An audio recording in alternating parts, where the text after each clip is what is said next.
Уважаемые коллеги, ирония судьбы, ирония ситуации нашей исторической науки состоит в том, что у нас практически отсутствует жанр научной биографии. В общем, понятно, для 20 века научные биографии не писались. Единственная биография, которая претендовала на научность, это была краткая биография Иосифа Виссарионовича Сталина. Другим иметь отечественным деятелям биографии научной не было положено. Поэтому в определенном смысле книга о научной биографии Бориса Николаевича Ельцина – это решение ряда серьезных научных задач, не говоря уже обо всем остальном. И любое исследование биографии, научное исследование, предполагает выявление комплекса источников, документов. И вот мы должны были прежде всего выявить те документы, которые касаются жизни и деятельности, происхождения семьи Бориса Николаевича Ельцина. И сразу же столкнулись с тем, что документы о его происхождении, о его судьбе находятся и в Свердловских архивах, и в Курганских архивах, и в Тюменских архивах, и в архивах Казани, Перми и целого ряда других городов. Естественно, надо было исследовать его деятельность в качестве первого секретаря обкома партии, его деятельность в Свердловске. Это тоже потребовало очень большой масштабной работы по изучению партийных архивов. Ну и, конечно, последний период, что достаточно очевидно.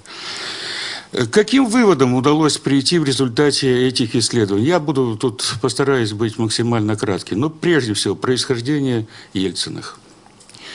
Это огромный крестьянский род, который насчитывает многие десятки семей, которые жили в Зауралье, на территории, которая в разные времена входила в состав то Свердловской, то Курганской, то Челябинской областей. Вот на самом юго-востоке Зауралья это богатые крестьянские роды, которые относились к числу первооснователей Урала. Первооснователи – это люди, которые поселились там на рубеже 17 и 18 века.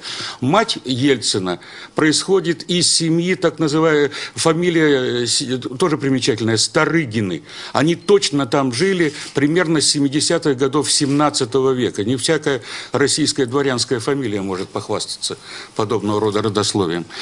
Ельцины там появились сравнительно позже, примерно, я думаю, где-то в 20-е годы 18 века. И это действительно очень зажиточная семья, которая абсолютно типична для Зауралья.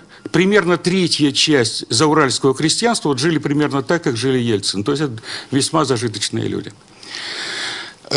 Они пережили гражданскую войну, не принимая участия в войне ни на той, ни на другой стороне. Принимали определенное участие в местном сельском самоуправлении. Потом попали под колесо раскулачивания. И это особая, абсолютно драматическая картина раскулачивания и разорения этого Зауральского края. Ну вот одна только маленькая деталь о том, какие это имело социальные следствия. Вот, мы все знаем Урал как промышленный регион, который кормит страну железом. Но мы уже практически забыли, что до 1928 года Урал производил хлеба, был на втором месте в стране, в Советском Союзе, после Украины. Так вот это ушло навсегда. Это одно из первых следствий раскулачивания. И семья Ельциных, что называется, была расточена по всей стране, род Ельциных. Отец Ельцина бежал.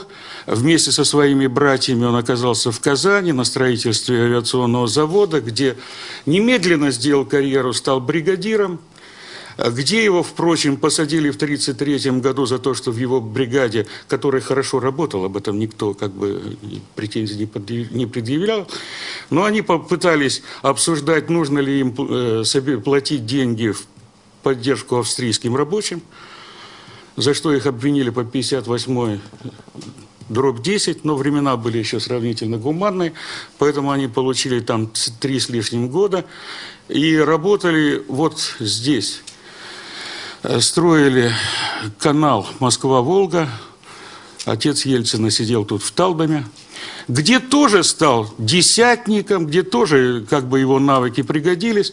И вообще отец, вот это открытие было для меня, отец – это человек, благодаря которому в значительной степени появился Борис Николаевич Ельцин как личность. Это человек, который вытащил свою семью, оттуда он перебирается в Березники, делает там, не побоюсь этого слова, настоящую карьеру. То есть из раскулаченных людей, не имевших образования, он получает какое-то среднее специальное образование, школу мастеров и становится прорабом, старшим прорабом, то есть очень как бы уважаемым человеком. Я думаю, что это в значительной степени предопределило и выбор Бориса Николаевича Ельцина как строителя.